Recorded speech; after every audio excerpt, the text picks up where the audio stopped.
அளவற்ற அருளாளனும் நிகரற்ற அன்புடையவனுமாகிய அல்லாஹ்வின் பெயரால் ஓதுகிறேன்.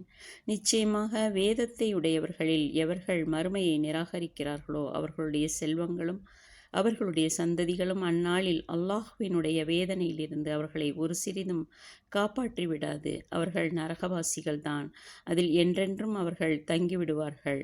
இவ்வுலக வாழ்க்கையில் இஸ்லாமிற்கு எதிராக அவர்கள் செலவு செய்யும் பொருளின் உதாரணம் ஒரு காற்றைப் போல் இருக்கிறது.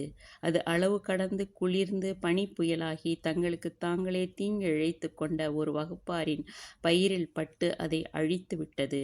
அல்லாஹ் இவர்களுக்கு ஒன்றும் தீங்கு இழைத்து விடவில்லை, எனினும் இவர்கள் தங்களுக்குத் தாமே தீங்கு இழைத்து கொண்டனர்.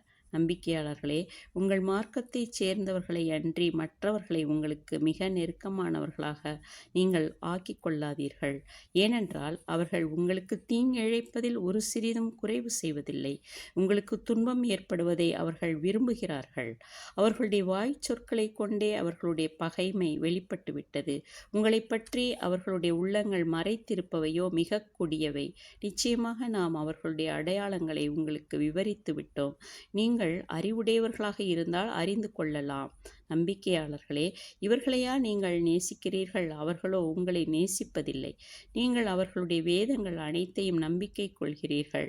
அவர்கள் உங்கள் வேதத்தை நம்பிக்கை கொள்வதில்லை. எனினும் அவர்கள் உங்களை சந்தித்தால் உங்கள் வேதத்தையும் நாங்கள் நம்பிக்கை கொள்கிறோம் என்று பொய் கூறுகின்றனர்.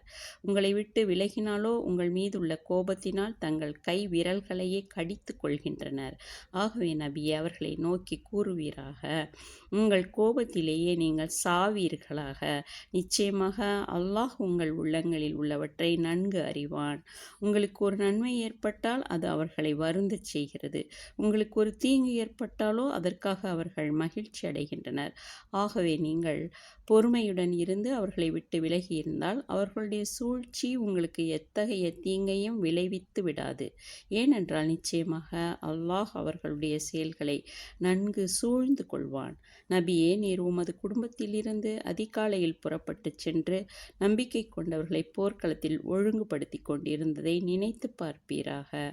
அனைத்தையும் அல்லாஹ் செவியுறுபவன், நன்கறிந்தவன் ஆவான்.